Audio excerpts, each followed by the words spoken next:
Majestade a voz de comando foi apenas a expressão militar de uma ordem irresistível da nação e começou a nova era.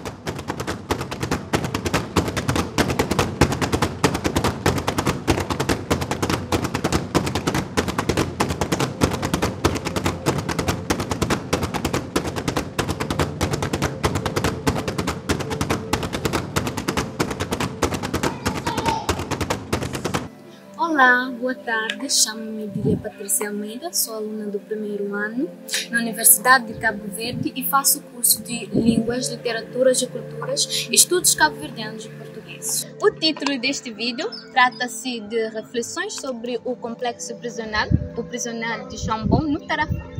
Situado na localidade de Chambon, campo de concentração, também designado de Campo da Morte Lenta, foi administrado pela PIDE, Polícia Internacional e de Defesa do Estado.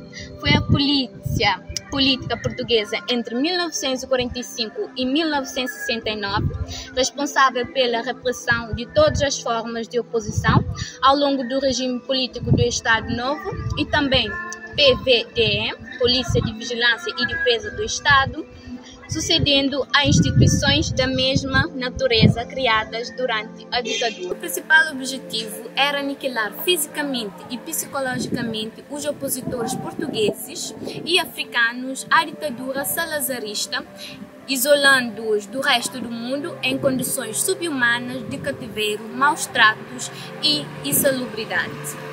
O Museu do Campo de Concentração de Tarafal, denominado de Museu de Resistência, a quando da sua inauguração em dezembro de 2000, encontra-se instalado no ex-campo de concentração para receber, numa primeira fase, de 1936 a 1956, os presos portugueses anticolonialistas e, numa segunda fase, de 1962 a 1974, presos anticolonialistas. Assim, para preservar e perpetuar a memória histórica desse período, a musealização do campo de concentração passou por fases distintas, sempre com o objetivo de retratar a vivência e a história do complexo.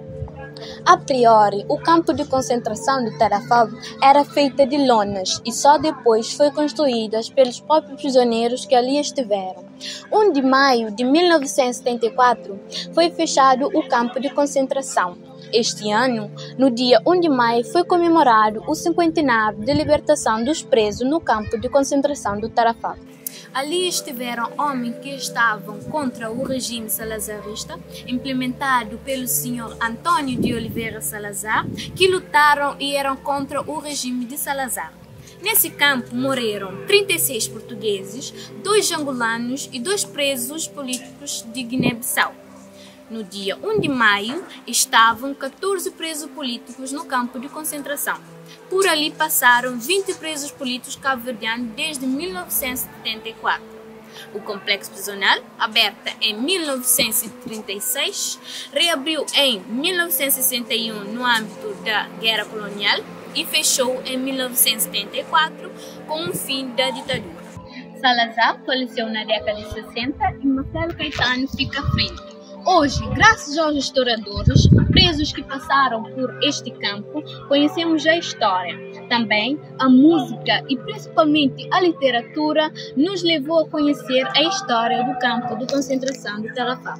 Por mais de 40 anos, pessoas viveram com medo de os que expressassem os seus pensamentos na época da ditadura eram presos e enviados para o complexo prisional no Tarafal.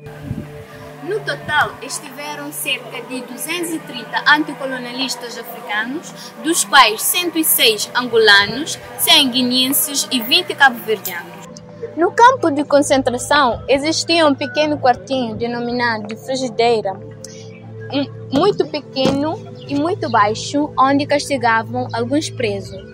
Para substituir a frigideira, abre-se a holandinha de objetivo praticamente igual, sendo um pouco mais alto que um homem em pé, um pouco mais comprida do que um homem deitado e um pouco mais larga do que um homem sentado, com uma pequena janela graduada e um autêntico forno, visto que se situava perto da cozinha.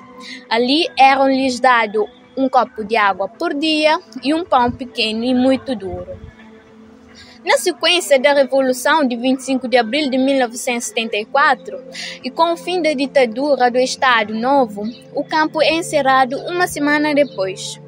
Em 14 de agosto de 2016, o governo de Cabo Verde reconheceu o campo de concentração de Tarrafal de Santiago e as suas dependências como patrimônio mundial e nacional da República de Cabo Verde. Em homenagem à luta e à resistência antifascista em Cabo Verde, 29 de outubro foi consagrado como Dia da Resistência Antifascista. A frigideira foi responsável pela morte de 30 presos e o adoecimento de dezenas de outros. O atual Museu de Resistência contabiliza 2.824 dias passados na frigideira. Palavras não são suficientes para descrever o sofrimento, a agonia, os maus tratos, a angústia e principalmente o medo que os presos passaram no campo de concentração. Só os que vivenciaram poderão descrevê-lo da melhor forma possível. Por isso, são considerados heróis, porque não aceitaram nem se calaram, mas sim fizeram a diferença.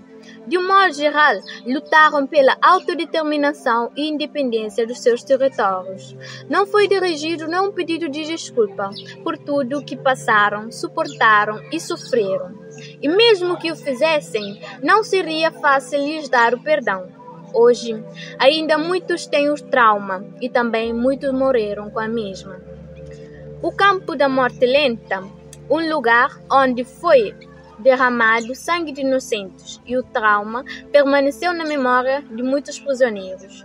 O sofrimento que passaram permanecerão na pele como um desenho de uma tatuagem. De Gília Almeida, Vitro Santa Cruz para Centro de Línguas.